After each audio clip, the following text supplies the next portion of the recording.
Asia foods ఉన్నాయిగా. వీరు లోకం మూలమూలల నుండి సింగిల్ ఆరిజిన్ స్పైసెస్ వెతికి తెస్తారు ప్రత్యేకంగా మన కోసం. Asia foods, purity in purpose.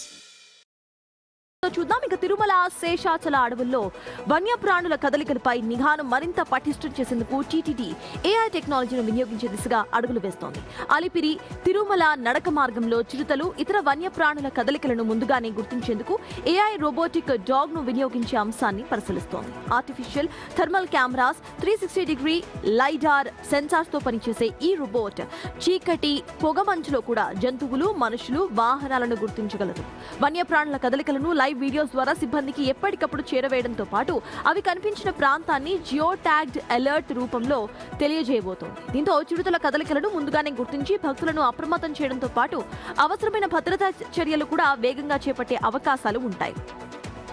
మొత్తం శేషాచల అడవుల్లో వన్యప్రాణుల నిఘాతో పాటు తిరుమల నడక మార్గంలో భక్తుల భద్రతను మరింత బలోపేతం చేయడమే టీటీడీ యొక్క ప్రధాన లక్ష్యంగా కనిపిస్తోంది. ఆ రోబోటిక్ డాగ్ విజువల్స్ ని కూడా మీరు స్క్రీన్ లో చూస్తున్నారు. ఏ రకంగా రోబోటిక్ డాగ్ ఉంటుందో ఇదే అంశంపై డీటెయిల్స్ మా ప్రతినిధి ఉమాశంకర్ అందిస్తారు. ఉమాశంకర్, ఈ ప్రాసెస్ ఇంకా ట్రయల్స్ దశలోనే ఉందా లేకపోతే పర్మిషన్స్ దశలో ఉందా? అప్డేట్స్ ఏంటి ఉమాశంకర్?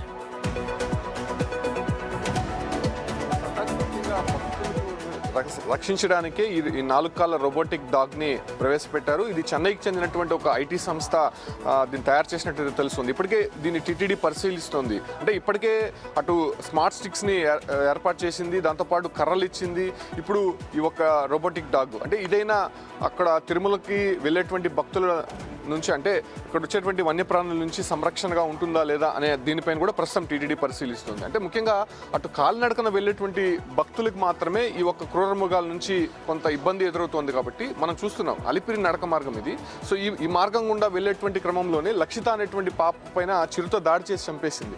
దాని తర్వాత కౌశిక్ అనేటువంటి బాబు పైన దాడి చేసింది. సో అనేక సందర్భాలు జరుగుతున్నాయి. కాబట్టి ఒకవేళ ఈ ప్రాంతంలో చిరుతలు సంచరించేటువంటి ఎక్కడైతే ఆ నియర్ బై ఉంటుందో దాన్ని ఐడెంటిఫై చేసే విధంగా కూడా ఇది కొంత సాంకేతికంగా ఉపయోగపడుతుంది అనేటువంటి భావనలో టీటీడీ ఉన్నట్టయితే తెలుస్తుంది. మనం ఇటువైపు చూడొచ్చు ఒకసారి. కంప్లీట్గా శేషాచల అటవీ ప్రాంతం, ఇది దట్టమైనటువంటి ప్రాంతం. ఇక్కడే చిరుత పులులు తిరుగుతూ ఉంటాయి. సో ఈ ప్రాంతం నుంచి మనం ఫెన్సింగ్ ఒకసారి చూస్తున్నాం. ఆ ఫెన్సింగ్ కూడా చాలా వరకు కూడా దెబ్బతినింది. సో ఇక్కడ నుంచి చిరుతలు చాలా క్యాజువల్గా అటువైపు వచ్చేస్తూ ఉంటాయి. సో దానికే టీటీడీ కొత్త ప్రణాళిక రూపొందిస్తోంది. ఈ ఒక్క రోబోటిక్ డాగ్కి సంబంధించి ఎలా పనిచేస్తుందనే దానిపైన కూడా చూడొచ్చు. మనం ఇటువైపు చూడొచ్చు, అంటే రోడ్డు మార్గం, తిరుమల నుంచి తిరుపతికి వెళ్ళేటువంటి రోడ్డు మార్గం. సో ఈ మూడు కూడా పక్కపక్కనే ఉండడం, ఫారెస్ట్కి ఆనుకొని ఉండడంతోనే ఇటు క్రూర మృగాలంతా కూడా అటు భక్తులపైన అటాక్ చేసేటువంటి సిచ్యువేషన్స్ మనం అనేకం చూస్తాం. సో దాన్నే నియంత్రించేందుకు టీటీడీ కొత్త రకమైనటువంటి ఒక ప్రణాళిక రూపొందిస్తోంది ఈ రోబోటిక్ డాగ్స్ ద్వారా. అంటే 360 అది సెన్సార్తో ఎక్కడ వన్యప్రాణులు ఉన్నాయి, ఎక్కడ క్రూర మృగాల కదలికలు ఉన్నాయో దాన్ని డిటెక్ట్ చేసేటువంటి ప్రయత్నం చేస్తుంది. దాంతోపాటు కూడా మనం అక్కడ వీడియో చూడొచ్చు సత్తాజ్.